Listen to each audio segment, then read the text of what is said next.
عايزين نشجع الكرة والجميل خلاص كلها ساعات، ونرجع تاني للشغف، ونرجع تاني للحماس، ونرجع تاني نشوف اللي وحشنا، ونستمتع بكرة القدم في الدوري المصري الممتاز. لأن رسميا غدا أولى مباريات النادي الأهلي في الدوري المصري الموسم الجديد أمام نادي مودرن سبورت على استاد القاهرة الساعة 9 مساء. خلاص هنشوف اللي وحشنا، خلاص هنرجع نتمتع ونرجع نتبسط تاني، ونرجع ننسى مشاكل الدنيا بالنادي الأهلي.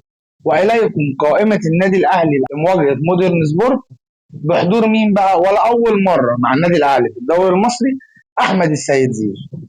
في حراسة المرمى محمد الشناوي ومصطفى شوبير. أما في خط الدفاع فياسين مرعي، ياسر إبراهيم، مصطفى العش، محمد شكري، أشرف داري، كريم فؤاد، ومحمد هاني.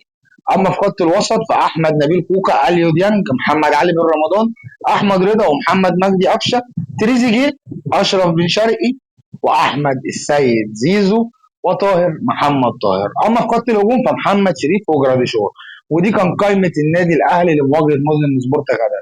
اما بالنسبه للمستبعدين لاسباب فنيه وللاصابه، فالمستبعدين لاسباب فنيه هم حسين الشحات، احمد رمضان بيكهام، عمر كمال عبد الواحد، احمد عبد القادر، محمد عبد الله، ومحمد سيحه. اما بالنسبه لامام عاشور ومروان عطيه فغايبين عن القائمه بداعي الاصابه. وبكده عزيزي المشجع الاهلاوي الجميل تكون دي قائمه النادي الاهلي اللي هتواجه مودرن سبورت غدا الساعه 9 على استاد القاهره الدولي. عوده الروح، عوده الشغف، عوده الاثاره، عوده المتعه، عوده التشويق مع النادي الاهلي حبيب الملايين. عزيزي المشجع الكروي الجميل، لو الفيديو عجبك يا ريت ما تنساش اللايك والفولو، دعم الحبيب اخوك محمد محسن، ودايما استنى مني كل جديد. سلام يا ريس.